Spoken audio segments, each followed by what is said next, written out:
Так, сегодня начинается наш международный цирковой фестиваль. Это 6-й международный цирковой фестиваль «Мамонтенок». Вот приехали наши гости, наши коллеги, наши друзья. И, конечно, все мы волнуемся. Сегодня первый день. Сегодня состоится форум, также программа А и Б, а также вечером. И да, завтра днем начнется уже закрытие. Ну, вечером у нас состоится открытие в 18 часов, а завтра в 16 часов состоится закрытие нашего фестиваля. А послезавтра, в воскресенье, в 16 часов состоится юбилейный вечер, посвященный 25-летию нашего цирка. Ну, сегодня, значит, у нас Бакыт еще не подъехал. Николаева Алла, это режиссер Минского белорусского государственного цирка. Беляур Евгений, это председатель правления Союза цирковых деятелей России. Борисова Наталья, директор Бурятского государственного цирка. Эрендорш Дорш, заслуженный деятель культуры Монголии, тоже вице-директор монгольского цирка, наш друг. Ну и, конечно, Марина Силина, заместитель министра культуры и духовного развития нашей республики. Ну, пожалуйста, наверное, начнем с вас, да, Марина Альбертовна? Добрый день, дорогие коллеги. Я рада приветствовать сегодня всех нас и вас, всех гостей, которые прибыли на нашу землю гостеприимную. Надеюсь, что знакомство с нашим цирком оставит самые наилучшие впечатления, потому что наш цирк является самый северный и единственный в нашем регионе. Я поздравляю всех с этим замечательным событием и надеюсь, что предстоящий форум и в рамках форума 25-летия нашего цирка это будет замечательное событие, которое будет способствовать укреплению связей между цирками, раскрытию новых талантов, открытию новых номеров, безусловно, обмен опытом, новой энергией. И всех нас ждет замечательное знакомство друг с другом, общение. Ну и это все служит как бы опорой к дальнейшему сотрудничеству и выявлению новых талантов. Хотелось бы сказать, что у нас будет цирковая детская программа. Это тоже очень большой вклад в развитие циркового искусства. То есть мы уже взращиваем своих новых цирковых деятелей, которые будут потом прославлять цирковое искусство Якутии не только в России, но и за рубежом. Спасибо, всех вас приветствую. Я хотел бы добавить, да, действительно в этом году мы решили вообще организовать фестиваль не только до 18 лет, как было раньше. Уже приехали более взрослые, более уже профессиональные артисты разных жанров, и поэтому очень интересно. Это приехали где-то около 40 артистов вместе с детьми народных цирков, которые будут участвовать, как Марина Владимировна сказала, в нашем фестивале, как бы детском фестивале. И внутри взрослого фестиваля у нас как бы состоится детский фестиваль. Ну, как по примеру, допустим, московского цирка Никулина. Также, в гостях у нас также сегодня вот утром прилетают президент Международного циркового фестиваля в Москве Борис Федотов и режиссер цирка Никулина Оксана Дружинина. Также сегодня уже прилетели в аэропорту директор Государственного циркового училища эстрадно-циркового искусства имени Румянцева Карандаша, заслуженный деятель искусств, кстати, нашей Якутии, заслуженный работник культуры России Валентина Савина, кандидат искусствоведения. Также, да, также Бакыт Бакибаев, директор Алматинского цирка, государственного цирка. Можете присесть? Да. Это они прибывают только с аэропорта, видите, сразу в работу. Да. Здравствуйте. И так как я сказал, действительно в этом году приехали очень интересные номера. воздушного жанра, приехали номера эквилибра, даже приехали призеры. Вот недавно в Минске прошел большой фестиваль международный, призеры, обладатели бронзы. И вот, допустим, Хоперский Роман приехал. В общем, предстоит очень интересные программы. И в этом году впервые мы будем проводить 2 программы. А и Б назвали. И это будет очень интересно. С нашей стороны, с нашей республики тоже участвует несколько номеров. Это акробаты на русской палке, и также жонглер на лошади. Это семья Габышевых. Жонглер на лошади на самом деле почти единственный, ну, наверное, 2-й в России, поэтому он тоже считается уникальным. Ну и также ребята из 2 номеров, которые были выпущены в этом году в Международном колледже искусств в Пекине. Сейчас, значит, создается новый номер. Все трюки, которые не исполняли на манеже, на ковре, будут исполняться уже на возвышении, ну, как, ну, типа стола, на столе. Это будет тоже очень интересно. Также будет выступать у нас Мария Катакова-Жиркова. Она будет выступать и с северными животными, лайки, хаски, там, северные олени. Ну, тоже очень получается интересный номер. Также «Свобода лошадей» впервые будет выступать. Вот. И, ну, в продолжении нашей пресс-конференции я бы хотел предоставить слово Евгению Емельевичу. Пожалуйста, Евгений. Уважаемые господа, доброе утро. Мы рады приветствовать вас и себя лично на вашей прекрасной земле. Конечно, путь наш был долгий, но, я думаю, будет очень плодотворный.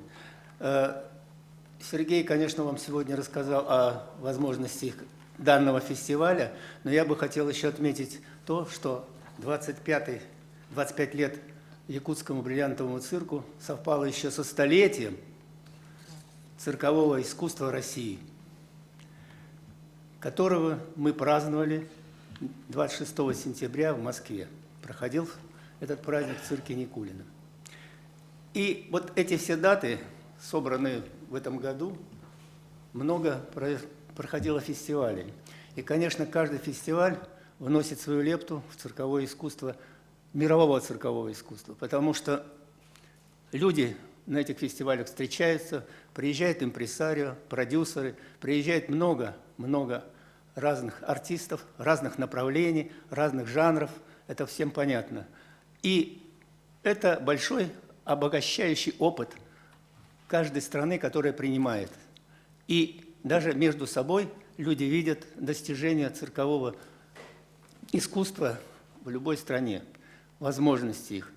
И очень, конечно, приятно, что в этих фестивалях участвуют дети, самодеятельное искусство нашей страны из-за рубежа, из Израиля, из других стран, из Якутии, естественно, и плюс там с Бурятии, и еще. Это наш, можно сказать, резерв, цирковой резерв, потому что молодежь, дети, они смотрят на взрослых, учатся у профессионалов и ставят свою задачу уже добиться такого мастерства и превысить его, то, что они увидели. Поэтому это, конечно, обогащает мировой цирк, и который движется вперед. И хотелось бы поприветствовать нашего китайского друга, который приехал сегодня, также поучаствовать в этом пресс-конференции и в нашем форуме.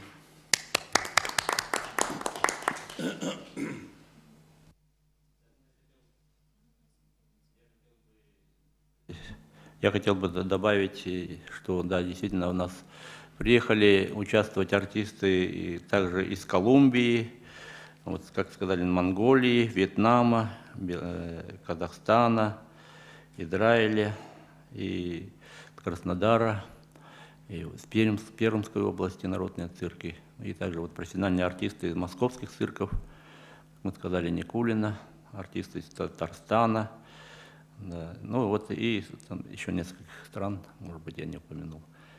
Ну, следующим я предоставлю, наверное, слово Эрендорш Дорш. Пожалуйста.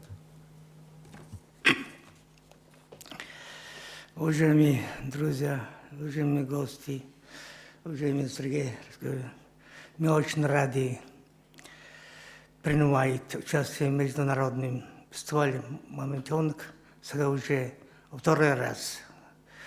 Мы очень благодарны, что вы приняли нас этот фестиваль. Я желаю всем участникам успеха, здоровья, всем желаю всех успехов. Спасибо. Я коротко говорю, да, извините. По-русски не очень, поэтому да.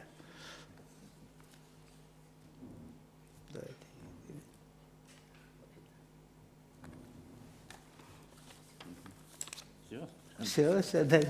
Так, спасибо. Так, ну давайте, Наталья, да, продолжите, пожалуйста. Добрый день, уважаемые господа. Разрешите всех поприветствовать вас на сегодняшней пресс-конференции, сказать огромное спасибо правительству Республики Якутия, Саха-Якутия Сергею Васильевичу за приглашение, за организацию такого мощнейшего, я считаю, прекрасного фестиваля.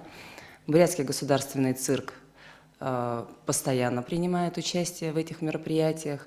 Но последние годы мы редко приезжали в связи с собственной загруженностью, но вот в этом году, конечно, мы не могли не приехать, поскольку все-таки действительно 25 лет – это четверть века.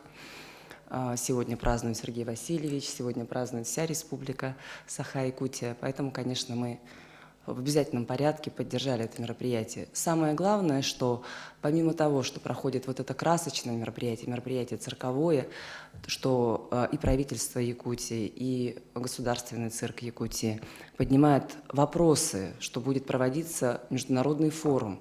И на этом форуме сегодня мы послушаем проблемные вопросы о развитии национальных цирков в Российской Федерации. К сожалению, на территории России сегодня существует всего 2 национальных цирка. Это национальный цирк, вот бриллиантовый цирк Якутии и государственный цирк Республики Бурятия.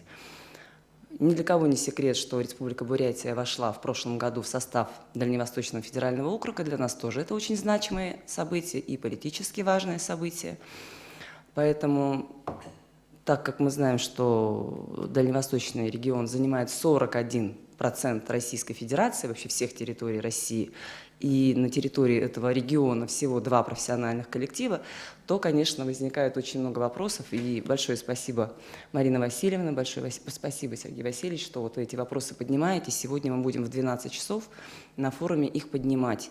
Поэтому, ну вот, разрешите мне как гостю, наверное, сказать вам всем: приходите обязательно, послушайте, задавайте вопросы, потому что это действительно для нас очень такая животрепещущая тема.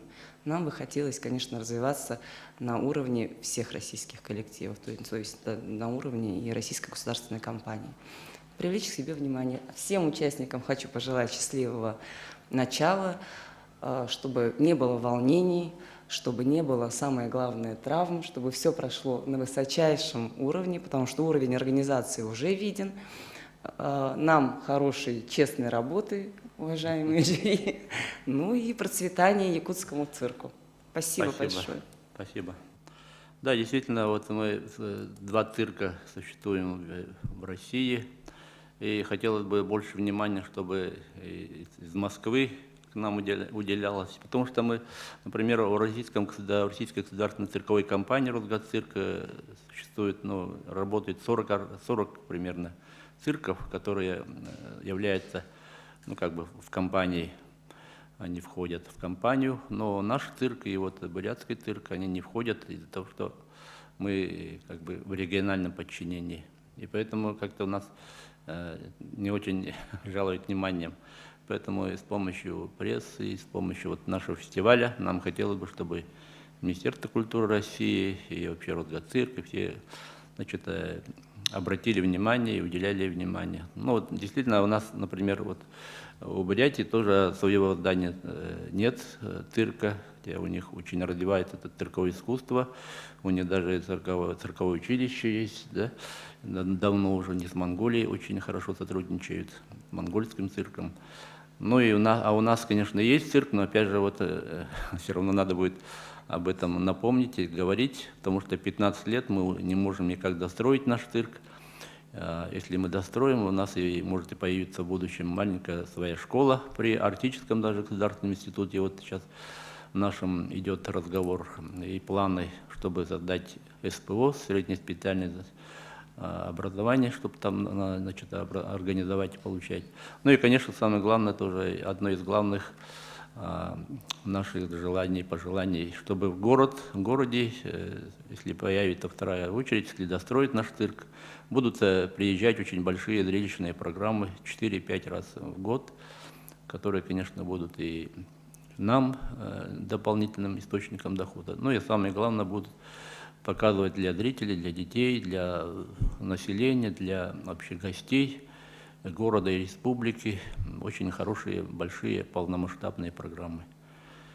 Так, ну, сейчас у нас мы в декабре, в январе в этом году очень хорошо, с успехом у нас прошли наши гастроли, нашей труппы в Минском государственном цирке. Мы тоже очень благодарностью, вот, мы очень хотим большие слова благодарности сказать этому цирку, потому что в течение 3 лет у нас шли переговоры, и директор Минского цирка Владимир Шабан, он сдержал свое слово в течение 3 лет. Он, мы как раз очень часто стали друзьями, и мы очень хорошо выступили вот в течение декабря, в январе, в Новом году, в этом году, и будем продолжать сотрудничество. И мы очень рады, что вот режиссер этого цирка тоже к нам приехала, Алла Николаева Алиева. Пожалуйста, Алла.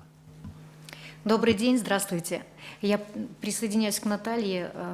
Хочу сказать большое спасибо тем, кто организовал этот фестиваль и пригласил. Мне очень почетно представлять Белоруссию на этом фестивале.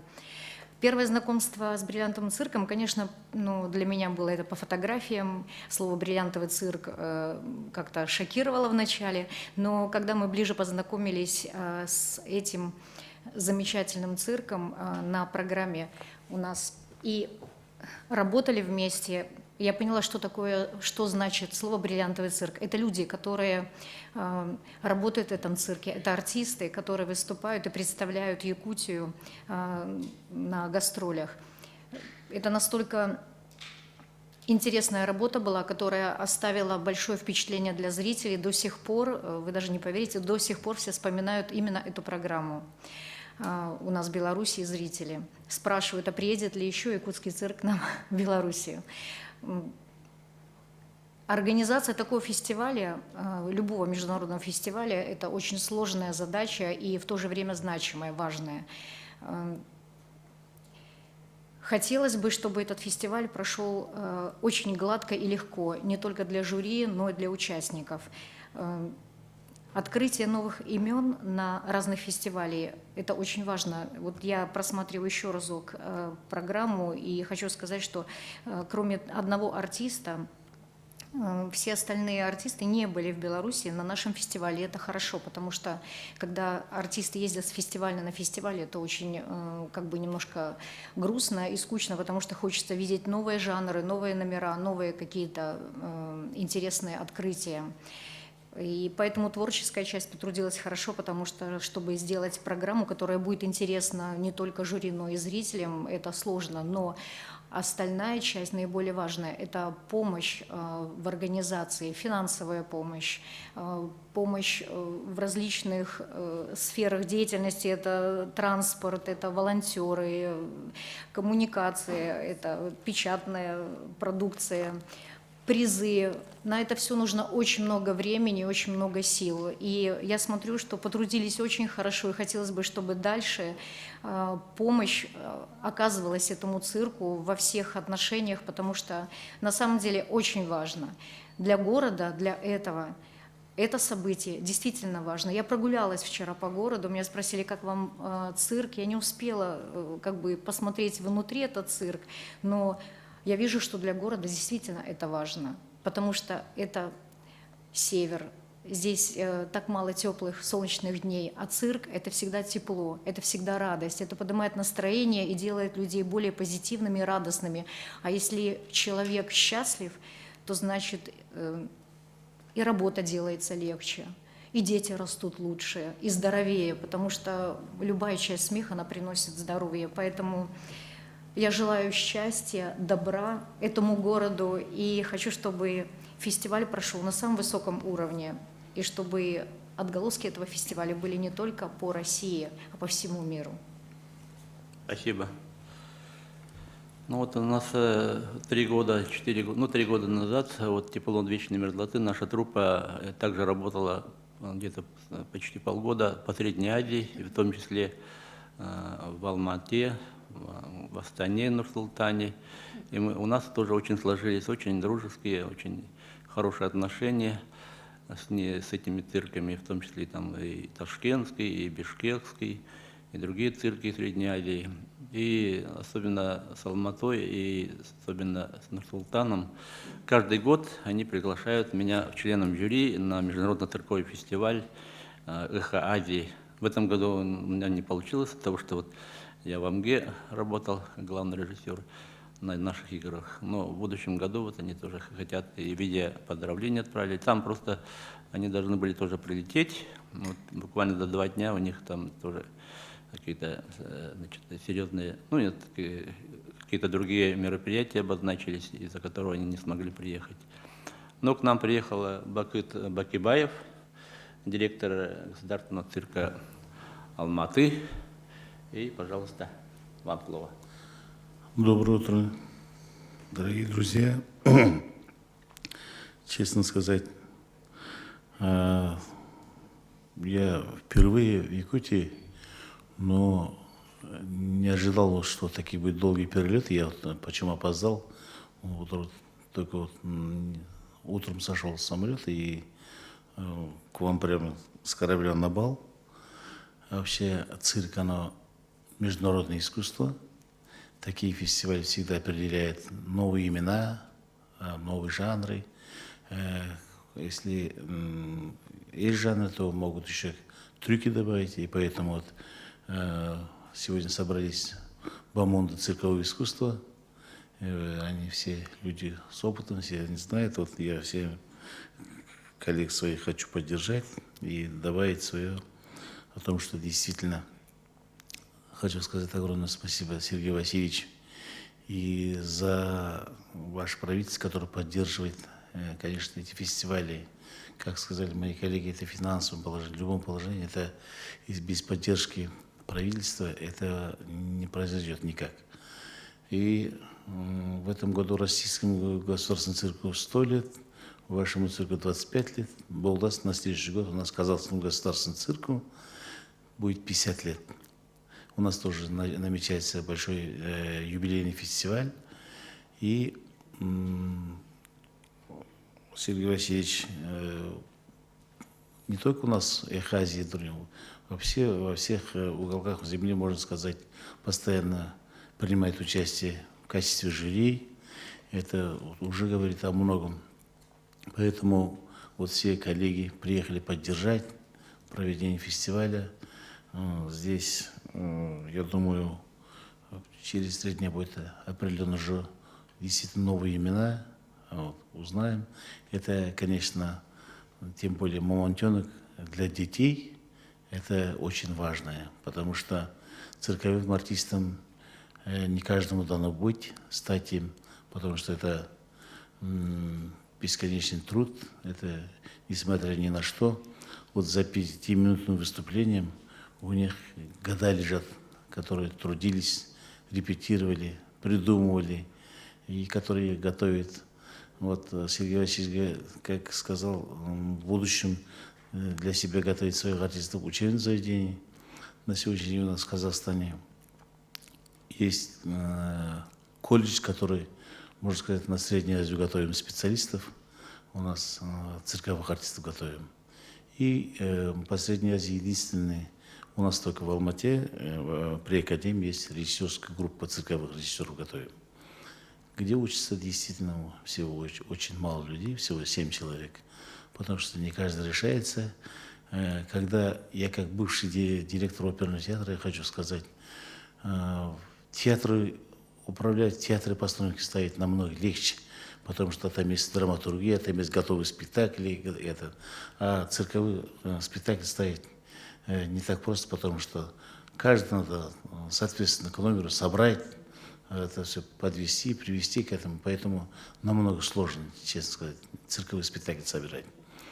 Поэтому еще раз от имени Казахского государственного цирка, от коллектива, от нас казахстанских цирков хочу поздравить во главе Сергея Васильевича якутский цирк с 25-летием. Желаю удачи. Ну, действительно, вот, когда были у нас якутские гастроли, действительно очень хорошая труппа, очень хорошие были номера. Действительно, это значит не так просто. Это стоило, их труда стоило вот ездить и стоило наших надежд. Поэтому желаю успехов. Спасибо. Спасибо, Бакет. Да, я могу сказать, что вот действительно гастроли у нас продолжаются, и вот буквально 6 утром наша основная труппа, которая работает за рубежом, они утром вылетят в Будапешт на 3 месяца на гастроли, где-то около 30 артистов, ну, можно сказать, лучших. Да. И мы, конечно, им пожелаем хороших гастролей. 12 октября уже состоится премьера в Будапештском государственном цирке. Это очень престижный цирк. Это несколько лет назад. Ну и сейчас тоже считается, очень там хорошие фестивали проводятся. Наши артисты, вот, девушки, артистки «Дьявола», номер, они выступали где-то лет 7-8 назад, по-моему. Ну, где-то около 10 лет назад они выступали в Будапештском цирке и по Венгрии. И вот в этом году вот стоит уже вторая наша поездка в этот очень хороший большой цирк. Так, ну у нас все сказали, да? Тогда, наверное, как вопросы, да? Пожалуйста. Здравствуйте, Сарглана Захарова, Якутия-24. Вот судя по заявленной программе, очень много воздушных номеров, очень много вот таких вот сопряженных с какой-то опасностью. Как проходила подготовка к этому фестивалю и как будет обеспечиваться безопасность участников? Это первый вопрос. И второй, тоже судя по программе, всего 3 номера, которые будут выступать в жанре клоунады. Это связано с подготовкой кадров или особенностью этого жанра? Вот можно объяснить такой расклад? Спасибо. Я начну с клоунады. Вы сказали 3 номера, да?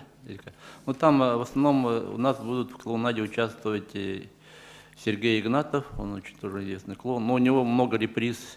Это считается обычно приглашают на фестивале 2 клоуна, допустим, первое отделение один, второе отделение второй клоун. Но у нас получается так, что еще наши клоуны будут выступать.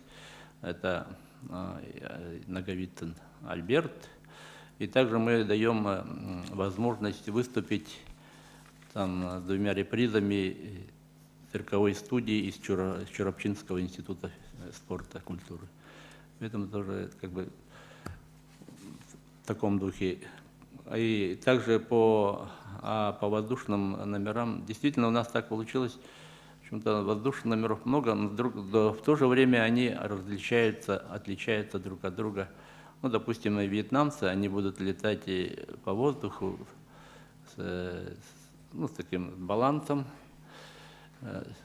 а другой, например, воздушный гимнаст будет выступать на так называемом штейн-тропе. Такая металлическая труба, на котором он будет показывать различные интересные трюки. А с точки зрения безопасности, конечно, это все они сертифицированные аппараты, и все тот реквизит, который они приводят с собой, мы все это проверяем. У нас инспектор манежа цирка, и, конечно, все это проверяется, и они должны, у них у всех должен иметь паспорт этого реквизита. И мы, конечно, надеемся, что все пройдет очень удачно. Пожалуйста, еще вопросы есть? Да. Я просто хотел бы добавить. Дело в том, что, судя по интересуюсь техникой безопасности, техника безопасности всегда в цирке присутствовала и присутствует. Вот правильно Сергей Васильевич сказал то, что присутствует обязательно инженер по технике безопасности в каждом цирке. И реквизит должен быть сертифицирован. Поэтому в этом отношении всегда есть. Ну, случается, конечно, травмы бывают, потому что бывает усталость тросовой оснастки или что-то еще. Что касается жанра, вот вы говорите, клоунада и так далее, к сожалению, жанр клоунады, клоунов – это вообще дефицит во всем мире на сегодняшний день. А у нас тем более. И слава Богу, что в бриллиантовом цирке воспитываются национальные кадры именно клоунады. Это дорогого стоит. Ну и, конечно, по поводу вообще жанров, воздушной гимнастики или чего-то. Ведь вы знаете, в каждом жанре есть масса поджанров. И я вам хочу сказать, что, например, можно из одних жонглеров сделать все представление, и они будут смотреться совершенно по-разному, потому что есть много поджанров. Групповые, комические, еще. Также и в воздухе. Есть воздух у нас трапеции, есть штейн-тропы, есть швунг-тропы.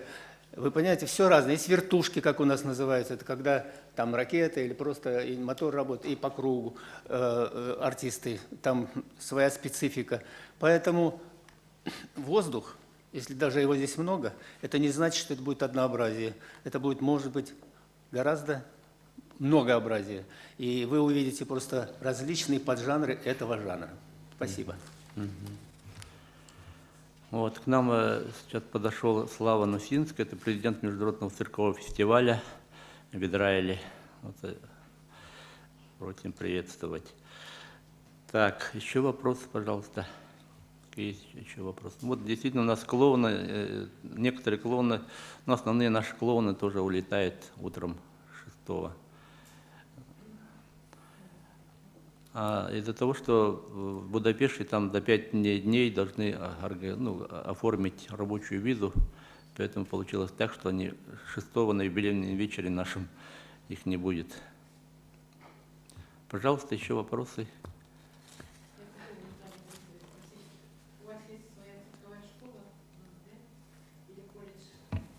У нас вообще трехступенчатая.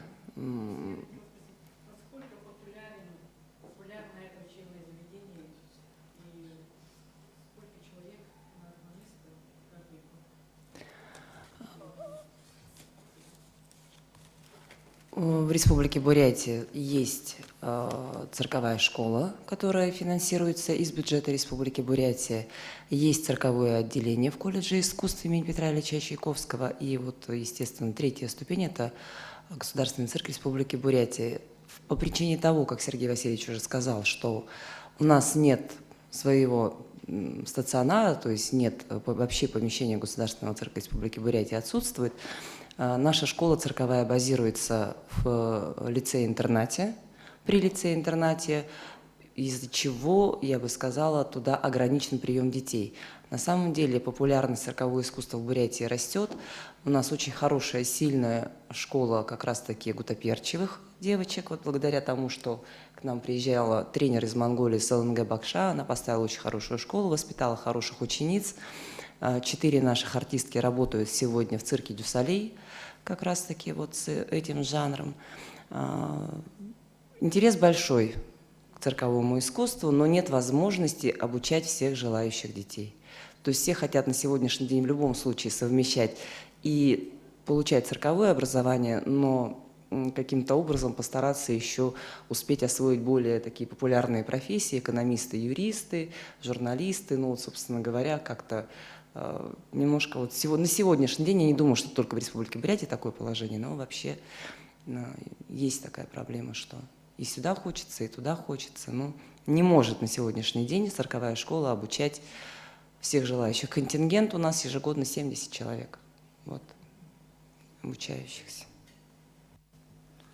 Ну, я еще хотел, конечно, бы выразить благодарность от нашего цирка, нашего вообще оргкомитета нашего фестиваля, Министерству культуры, нашему родному Министерству культуры и духовного развития, который, конечно, очень поддерживает все всегда.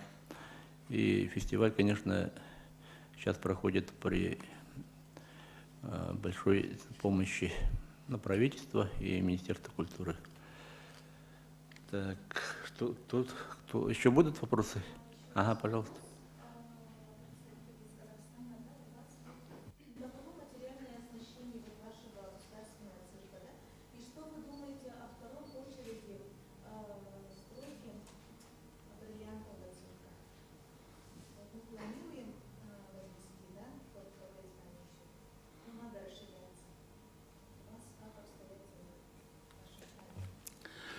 На сегодняшний день по Казахстану у нас действующие 4 цирка. Это стационарный цирк, это у нас в Алмате, в Нур-Султане, в Астане, Караганда и Чимкент. И во всех цирках здесь у нас штатные артисты. У нас на сегодняшний день, например, у нас в Казахском государственном цирке работает 110 только артистический состав. Общая численность, штатная численность 300 человек. Ну, конечно, благодаря государственной поддержке сейчас работает. И всегда мы вот Эхо Азии фестиваль проводим. И вот на следующий год у нас в Алмате юбилейный собираемся проводить. И каждый год, когда там городу сколько лет, и в это время тоже у нас проводятся свои фестивали в разных городах, вот, где есть наши цирки. Ну, то, что, конечно, во-первых, надо сказать Сергею Васильевичу спасибо в том плане, что несмотря ни на что, на сегодняшний день, например, не так просто убедить людей, честно сказать, высшего ранга, что цирковое искусство нужное, и это должно быть. Это действительно, я так думаю, это мое мнение. Если сами заметили, сейчас везде раструбили, говорят, цирк без животных, оно, это все, понимаете. Я думаю, это сейчас просто в моду вошла, это какая-то эйфория. Но я не представляю цирк без животных. Поэтому, если в больших городах дети где должны видеть животных, тем более таких умных, вот, которые действительно даже некоторых животных увидишь и удивляешься, как так может быть. Есть люди, которые не могут воспитать своего одного ребенка, даже если ребенок не послушается, да? А здесь животных так обучать и так, чтобы работать, это много стоит. Поэтому я думаю, конечно, придет время, и наконец-то это перестанут об этом говорить. Но Сергей Васильевич, он у нас человек такой, если, я думаю, добьется и достроится то, что надо. Поэтому Сергей Васильевич действительно в цирковом искусстве, кто работает, например, на сегодняшний день 45 цирков работает по России, где-то уже более 6 тысяч человек трудится в этих цирковых учреждениях. Но, как сказала Наталья, как республиканские 2 цирка, Якутия и Бурятия, ну и сюда обратят внимание, но, возможно, и даже не только республика, может, Росгосцирк когда-то может обратить внимание, может поддержать и всегда. Ну, конечно, цирковое искусство нужное. Хотелось бы, чтобы действительно чиновники понимали это и поддержали. Но на сегодняшний день действительно все пороги оббивает Сергей Васильевич, добивается. Ну, я думаю, все будет хорошо. Спасибо. Спасибо. Ну, я вот действительно хотел бы добавить, что вот в этом году, вот летом все знаем, итальянский цирк, очень успешно у нас прошли гастроли итальянского цирка. Был большой пиар по всей России насчет животных. Конечно, там есть такие люди, которые, ну, в кавычках, можно сказать, зоозащитники, которые этим пользуются и, наверное, набирают какие-то очки в свою пользу, или там они какую-то зарплату имеют, наверное, в своем в этом поприще. Но на самом деле у нас были очень большие профессионалы со слонами и с другими животными. Ну и, естественно, из-за того, что мы, конечно, очень были знакомы с руководителями, они приезжали заранее несколько раз, смотрели условия нашего цирка. И из-за того, что это было летом, ну, нашли возможность как-то приехать и обустроиться просто во дворе, что чего это вообще это не должно было быть на самом деле. Но с другой стороны, население, около 30 тысяч на самом деле зрителей посмотрело, около 30 представлений они, значит, отработали и очень с хорошим впечатлениями улетели. А с другой стороны, вот я хочу сказать, что вот несколько лет назад, во время Детей Азии, у нас был коллектив «Цирк на воде», тоже около 30 тысяч зрителей посмотрели этот цирк. И я думаю, ну это точно, что нет других учреждений, чтобы столько народу посмотрело и посетило, например, кроме цирка. Поэтому я считаю, цирк надо очень поддержать и быстро достроить. Тем более центр, там и двухэтажные дома деревянные стоят. Поэтому надо, вот я все время на пресс-конференциях об этом прошу наших дорогих коллег из прессы, чтобы об этом говорили, трубили, потому что уже невозможно, можно сказать, такой цирк небольшой не можем достроить. И мне как-то немножко неловко, все время приезжают мои друзья, и до сих пор 15 лет уже мы не можем окончательно достроить наш цирк, который на самом деле он уже известен во всем мире. В цирковом мире он уже давно известен, и труппа себя достойно везде представляет нашу республику. Поэтому, конечно, хотелось бы, чтобы быстрее достроили, и это будет уже, не знаю, новое как бы развитие, новая ступень развития нашего цирка уже пойдет со строительством, ну, с завершением комплекса. Ну и, конечно, для города это уже будет очень большой подарок. И вид города в центре, все это изменится. И я все время говорил, вот улица Пушкина, он бы мог бы стать сквером пешеходным, ну, пешеходной улицей, начиная вот с озера, значит, нашего теплого, через Пояркова, потом Пушкина, потом через улицу Лермонтова, и связывала бы с Комсомольской площадью, с парком. Это был очень хороший пешеходный бульвар у нас бы состоялся. Это давно об этом говорили, и архитекторы знают, но как-то пока не получается. А на самом деле это было бы очень идеально, и цирк бы здесь вписался, и там даже Пушкина, Горького, какая-то площадь бы появилась интересная. Ну, вот такая есть тоже хорошая идея. Так, спасибо. Есть вопросы еще? Владимир Слава Нусинский, президент. Нет, Ой, Олег Ситов. Ситов. Слава Нусинский.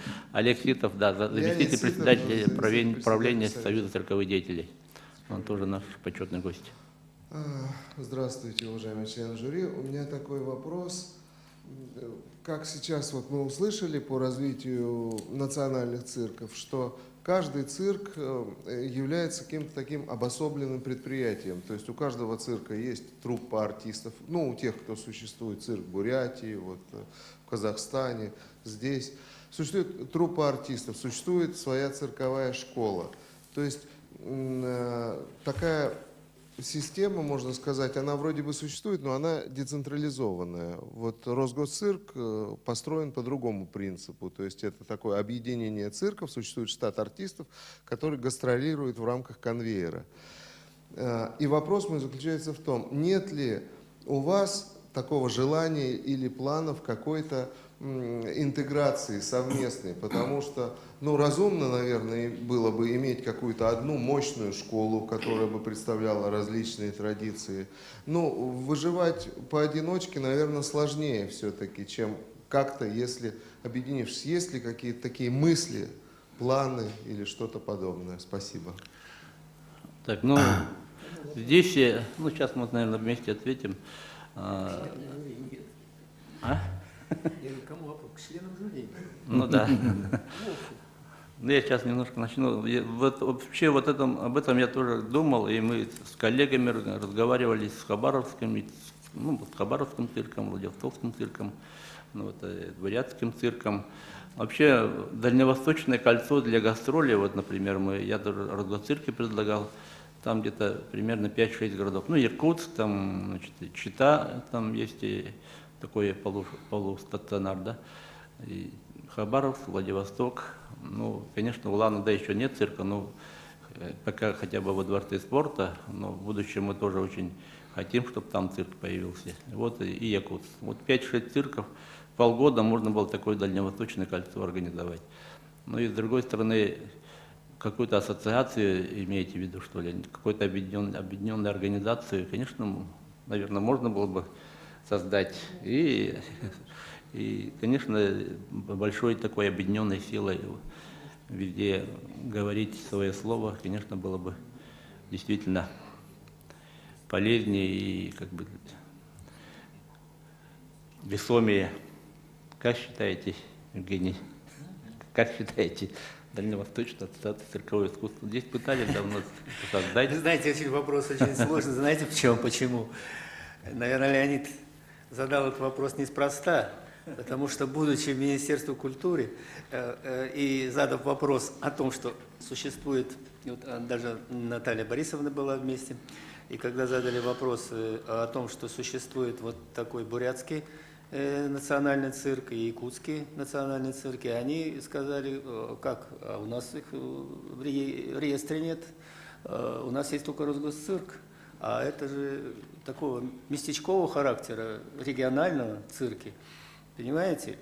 И, конечно, это должно быть вынесено на уровень Министерства культуры России, потому что надо учитывать многонациональность нашего государства, многонациональность ее культуры, и поэтому существование этих двух цирков, которые предлагают зрителю этноцирки со своей культурой, со своей необычной окраской и так далее и тому подобное, вы знаете, это дорогого стоит, потому что не каждый может увидеть, и не каждый может приехать, например, в Якутию, а вот якутский цирк может приехать в тот же Минск, в ту же Белоруссию, в тот же Казахстан или в ту же, я не знаю, там, латинскую, да, Латинскую Америку и так далее, и показать просто разнообразие нашей культуры. И слава Богу, что Сергей Васильевич сотрудничает с китайской школой. Слава Богу, что в Китае переняли наш опыт советского цирка, потому что при разрушении Союза Советских Социалистических Республик, когда все стали обособлены, и вы знаете, и, конечно, у нас ушло от Росгосцирка очень много цирков. Только 11 цирков только на Украине ушло. Несколько цирков в Средней Азии. Это Ташкент, это Душанбе, это теперь Киргизия, как Фрунзе, теперь это Бишкек. Бишкек, да, и так далее. Очень много. Но дело-то не в этом. Дело в том, что вот эта многонациональность, которая была раньше, она и представляла наш союз. Поэтому в свое время наш цирк являлся передовым, как и Большой театр. И он представлял Россию, представлял Советский Союз, представлял все республики на очень высоком уровне. Поэтому, как говорится, он был впереди планеты всей. И поэтому гастроли Большого театра и гастроли советского цирка проходили во всем мире и были признаны как лучшие произведения мировой культуры.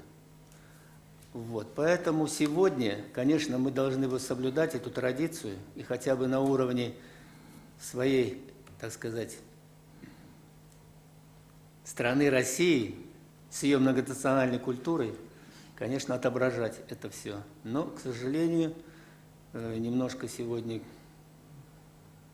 этого нет.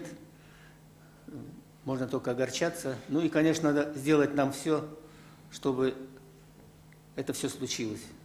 Чтобы обратили внимание, чтобы сверху обратили внимание на наше искусство. Вот я часто езжу по конкурсам таких самодеятельных коллективов, а они нам очень приятно очень, что они очень развиты у нас в России. От Урала, Дальнего Востока и до западных регионов, Калининграда и так далее. Существует много самодельных коллективов. И вот когда приезжаешь журить, просто в каждом городе, когда тебя приглашают, ты смотришь вот это отношение властных структур к данным самодеятельным группам. Вот, например, я в Урай приехал и просто был удивлен. Это город населением там 200 тысяч, по-моему. Ну, построен такой дворец, Ишим, такой прекрасный, я не знаю, с таким оборудованием, с мастерскими, пошивочными и так далее. И, естественно, там очень мощный коллектив. Поэтому, конечно, все, о чем мы говорим, об этих проблемах, это все связано, конечно, с нашими властными структурами, потому что обратить надо внимание на цирк как на очень народную культуру, понимаете? Это еще когда-то Владимир Ильич Ленин сказал, что кино, почему только оставили, но вырезали его фразу «кино и цирк» быть достоянием народа. Поэтому этот вопрос очень такой болезненный, и, конечно, нам нужно всем приложить внимание, вот вам, особенно прессе, медиа, чтобы этот вопрос всегда муссировался, а не оставался где-то в стороне. Спасибо. Да, действительно, у нас тоже детские цирковые студии существуют в республике, но, к сожалению, там вот муниципальные, вот это, со стороны финансирования не очень хорошо происходит, поэтому у них, они, можно сказать, не развиваются. Потому что вот у нас сколько, 99-го года мы республиканские фестивали проводим, но как-то становится меньше мне сейчас студий из-за того, что нет финансирования руководителям. Все равно там оптимисты, инициаторы, руководители, эти оптимисты только могут быть. Ну и выпускники колледжа, например, они стараются что-то организовать. Но вот со стороны муниципальных, значит, руководителей хотелось бы, чтобы обратили внимание. Ну и пользуясь случаем, не знаю, сейчас у нас идет, значит, если прямая передача, хотелось бы пригласить зрителей сегодня в 3 часа и в 6 часов разные программы нашего фестиваля. Завтра в 4 часа вечера будет закрытие фестиваля. Ну и послезавтра в 4 часа состоится юбилейный вечер, гала-шоу в честь 25-летия нашего цирка. Ну и какие-то еще есть вопросы? Наверное. Марина Владимировна, что-то добавить? Нет. Итогом.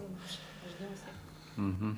Так, хотелось бы еще добавить, конечно, мы должны, вот говорили об наших объединениях, о нашем объединении, но мы, конечно, все равно планируем, вот из Китая, допустим, вот приехал наш коллега, который может организовать в Китае гастроли наших цирков. Вот и мы с бурятским цирком, с Натальей Борисовой, и мы давно хотим, возможно, даже и объединенный проект создать интересный, такой, как как сказал Евгений, этно. Ну и мы со своей стороны, наша сторона цирка, мы вот уже лет 5 хотим создать тоже новый спектакль «Кюнаюн», «Шаман по имени Солнце». И ждем финансирования. И будем привлекать тоже специалистов других, даже, можно сказать, страны там, с другой стороны, ну и, конечно, из московских хороших специалистов будем привлекать и хотим создать спектакль не хуже Дюсалей, можно сказать. Есть такое заявление. Это не мое даже заявление, это со стороны так говорят. Что у нас есть сейчас, уже накопился очень хороший материал, но нужны вливания финансовые, чтобы все это оформить, хорошие костюмы, оформление, технические, значит, всякие, как сказать, современные технологии. И можно очень интересный такой этнический спектакль создать. Ну, конечно, он должен быть коммерческим, и чтобы мы могли, вот вместо «Тепло вечной мерзлоты», он уже 8 лет мы работаем, и костюмы, можно сказать, надо обновлять уже. Поэтому новый спектакль обязательно надо нам помочь создать. Ну, на этом, наверное, мы закончим, да? У нас 12 часов состоится форум, и предстоит большой насыщенный день. Вечером мы будем после просмотра двух программ, вот наш золотой, серебряный, вот бронзовые мамонтенки стоят. По три золотых, 3 серебряных, 3 бронзовых мы планируем на взрослом фестивале. И одно золото, одно серебро, и одну бронзу мамонтят. Мы должны определить победителей уже среди детских коллективов. Детских коллективов больше 10, а взрослых где-то там около 20, даже больше 20. Номеров будет очень нелегко выбрать, но мы должны выбрать победителей. И будут специальные призы от наших гостей, коллег цирков, и специальные призы наших министерств, нашей республики. Вот я бы хотел дополнить насчет объединения цирков. Вот, например, мы в 2017 году, у нас 8 цирков, мы подписали в 2017 году меморандум, потому что любая, которая приезжает программа в Среднюю Азию, они только вот в одном цирке выступят, потом уже дальше планируют. Это всегда было проблемно. Потом мы в Алмате собрались, меморандум подписали, казахстанские 4 цирка, и Киргизстан, Узбекистан, и Туркменистан, и Таджикистан. И это чем удобно, когда программа, они сомневаются, вот сейчас мы приедем, один город отработаем, потом дальше как нам быть. Это жилье артистов, это перевозка, это границы там проблемы и везде. И вот сейчас, когда мы меморандум подписали, нам намного легче стало, потому что мы сейчас все директора созваниваемся, говорим, вот ко мне приезжает программа, потом давайте вот так планируем все. И да, конвейер мы так запускаем. А по России, когда тогда был Дмитрий Евгеньевич Иванов, я этот вопрос поднимал. В 2016 году было тоже форум в Москве. И потом на прием пошел с Дмитрием Евгеньевичем, мы разговаривали. Вот все российские труппы приезжают, зарабатывают у нас, но давайте как-то тоже нас запустить, чтобы тоже в российский рынок тоже среднеазиатские и другие там труппы заезжали, вот все-таки поработали. И тогда Дмитрий Евгеньевич обещал, все хорошо, давайте тоже меморандум подпишем. Мы только вот меморандум подписали, запланировали, и оно там что-то рассыпалось, и дальше и не получилось. И вот на сегодняшний день действительно стационарным цирком объединиться это надо, потому что сейчас в любые города приезжает шапито. Вы сами знаете, шапито, у них какие требования, у них по технике безопасности элементарно даже. А это, если настоящий цирк увидеть, это надо быть в стационарном цирке, я так все-таки думаю. Поэтому вот сейчас вот 200 человек, 300 человек набирает, шапито ездит, везде понаставят. Ну, там качество выступления. Я уже вот по Алмате у нас, когда в других городах шапито ставят, они сгорают, они обязательно заезжают в Алмату. И там ставят, ну, около 4 миллиона людей. Конечно, кто-то пойдет. Но, однако, разочаруется просто элементарный зритель и скажет, что, оказывается, цирк ничего не учит. Ну, надо, наверное, не ширпотреб смотреть, а надо смотреть в стационарных цирках профессиональных артистов, наверное. Вот в этом плане наше объединение нам дает многие вопросы решать. Это перевозка артистов, заселение, как вот мы друг друга выручаем, какие там элементарно, например, приезжают, на семафоре выступают артисты, вот они не могут из-за границы семафор вести такую громадину. И он не просит выручить, вот оказывается, есть у нас артист, надо семафор. Хорошо, перевезли, что там между нами там от сил там, от 200-500 километров. Перевезли, и вот так мы выручаем друг друга. Это очень хороший метод объединиться. Спасибо. Спасибо. Ну, наверное, будем как бы заканчивать, да? Спасибо огромное, что вы пришли и всегда нам помогаете. Приходите, смотрите, фестиваль будет очень интересно. Ждем в гости. Спасибо всем. И хотелось бы, знаете, на финал добавить прессе, именно прессе. Вы знаете, искусство всегда требует вливания денежных средств. Ну, понимаете, самоокупаемость искусства – это ложь. Этого не может быть, потому что они не производят, духовность не производит, как конвейер. А духовность – это то, что заложено внутри каждой национальности, каждого человека. Вот где вам бы больше писать надо? Где те меценаты, которые бы вкладывали свои излишние деньги в культуру, в искусство? Об этом надо чаще упоминать, потому что Саввы Морозовы у нас давно закончились. А печально. Спасибо.